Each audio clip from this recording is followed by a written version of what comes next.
نحمده ونصلي ونسلم على رسوله الكريم اما بعد. نن انشاءالله العزیز د تاسو په خدمت کې د 14مې سپارې خلاصه وړاندې کوم. الله تعالی د دې سپارې په شروع کې د حضرت آدم علیه السلام د تخلیق ذکر کړی ده. حضرت آدم علیه السلام الله تعالی په خپل قدرت سره پیدا کو. ابلیس لعین شیطان ته وویل سجده ورته وکړه، شیطان انکار وکړو، سجده یې نه ورته کړه. وجه دا بیان کړه، شیطان ورته وویل چې الله زه دې له اوره پیدا کړی یم او حضرت آدم علیه السلام دې له خاورې پیدا کړی دی، نو زه پې افضله یم، دی راباندې مفضوله ده، زه دته سجده نه کړم. الله تعالی دی ورې ټویه چې وځه شیطانه مردوده. دغه شاته ابلیس ورته وویل چې الله ما ته تر قیامته پورې مهلت راکړه. الله تعالی د دعا قبوله کړه، ورته وویل چې ورځه تا ته تر قیامته مهلت ته، خو د ما مخلصین خلک ته نسې ګمراه کولی، خاص خلک چې متقیان یې هغه ته نسې ګمراه کولی. مخته د قوم سمود د واقع ذکر وکړو ډېر مختصر انداز باندې. دغه ته اصحاب حجر هم یایي او الله تعالی د قرآن مجید په نورو جیونو کې قوم سمود ذکر کړی ده. مخته سورت حجر ده. سورت حجر کې اخیری آیات الله تعالی دا ذکر کو. رسول الله صلی الله علیه وسلم ته وفرمایل ولقد آتیناک سبعا من المثانی والقرآن العظیم. ما تا ته سورت فاتحه درکړه. سورت فاتحه ته الله تعالی قرآن عظیم وویل چې و آیاتو باندې مشتمله ده. و آیاتونه دې پکې الحمد شریف بار بار ویل کیږي. دا یو د فضیلت صورت ده. دغه خبره باندې الله تعالی موږ پوه کړو. الله تعالی یو ډېره خاصه خبره وکړه چې په خپله نظریه باندې کلک واوسئ.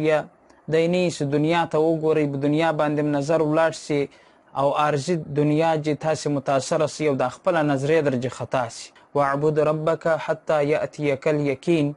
تر مرګ تر راتلو پورې د الله تعالی عبادت کوي، له خپلې نظریې له خپل عبادت ځان مه غړوئ. مخته الله تعالی سورة النحل ذکر وکړو. نحل یایي مچمچۍ ته، نو په دغه نامه باندې سورة النحل ذکر شو. په دې کې د ګبین د مچمچۍ ذکر ده. په دې کې د موږ دپاره ډېر عبرت او د نصیحت خبرې موجودې دي. مچمچیو کې سړی ورته وګوري، اوله خبره دا ده د مچمچیو سردار مقرر یي. دومه خبره دا ده هغه مهنت کې الله تعالی د مهنت ثمره هم ورکوي. درېیمه خبره دا ده په خپل منځ کې اتفاق کې. څلورمه خبره دا ده ترتیب باندې ډیر رواني، بې ترتیبه یو بل جته نه سره ورځي.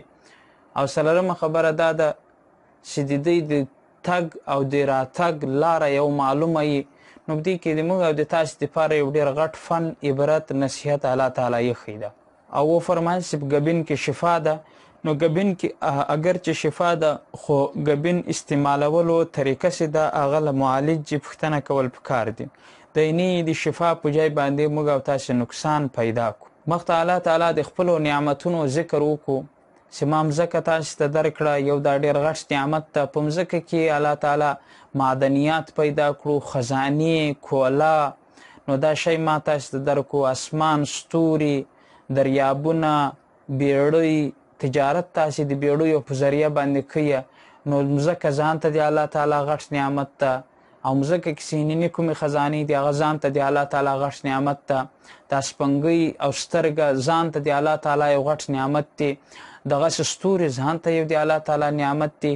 په هر حال الله تعالی د نعمتونو ذکر په دغه سپاره کې وکړئ. مخته په یوه آیات کې الله تعالی ډېر زبردست غټ غټ کارونه ذکر وکړو.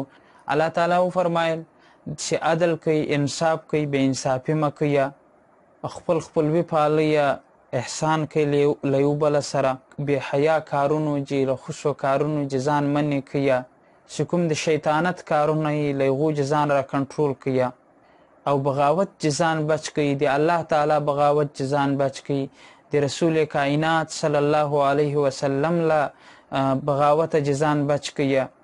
دا د تاسې دپاره نصیحت ده. مخته الله تعالی ته حضرت ابراهیم علیه السلام ذکر وکړو د 14مه سپاره کې. وفرمایل ان ابراهیم کان امه. دا ابراهیم علیه السلام دومره کلک و چې دا په ځان کې یو امت و، پر یو جماعت په شکل باندې و. د باندې مشکلات رالو، مشکلات یې برداشت کړو، الله تعالی تر قیامته پورې د ده نوم ژوندی وساتو یې. نو د ارضي مشکلاتو یې مقابله وکړه. الله تعالی به د حضرت ابراهیم خلیل الله ذکر تر قیامته پورې به کی او موږ به هر وو. او مخته وفرمایل کانتا لله حنیفه، ابراهیم علیه السلام به شرک نه کویه، د الله تعالی عبادت پې کوی. نو موږ او تاسو ته پکار ده چې د الله تعالی عبادت په ټینګه سره وکړو او د مشکل حالاتو کې له دینه چې دور نشو بلکې په دین باندې کلک سو. مخته الله تعالی تلقین موږ ته وکویه، د یوې خبرې یاد دهانې راته وکړه، وصبر، چې صبر کویه. اگر چې سخت حالات به در باندې راځي په دنیا کې، خو تاسې به دور نه کیږئ، خپل دین باندې به کلک یاستئ، خپلې سینې به نه تنګوئ، خلک به غیږي، تاسې به د هغو په غیدا باندې نه یاستئ بلکې د الله او د الله د رسول خبره باندې به تاسې کلک ولاړ یاستئ. صبر په نیکي باندې یې، صبر په غم باندې یې، صبر په ګناه باندې یې. گویا کې د صبر 3 قسمونه دي. اول قسم دا ده چې د بیماری باندې صبر پکار ده، چې کله بیماری راشي نو ناشکري نه ده کول پکار. دوم په نیکي باندې صبر، چې کله نیک کاری نو خامخا به په دې کې مشقت هم وي، خو هغه ناممکنه نه وي، نو مشقت باندې صبر پکار ده. که یو زور یې په روژه نیولو کې، په قرآن په تلاوت کې زړه ورته ټینګ کړئ، صبر وکړئ او دا کار وکړئ. دریم صبر په ګناه باندې ده، چې ګناه په کارو باندې نفس په دې یایي چې زه دا کار مې کړی وای خو ځان جن رامنې کوي، کنټرول یې کوي، په ځان باندې صبر وکړئ. نو دا 3 قسمه صبر ده. الله تعالی دې وکړي چې موږ له ګناهونو چې محفوظ سو او په شریعت باندې د عمل کولو توفیق را نصیب کړي.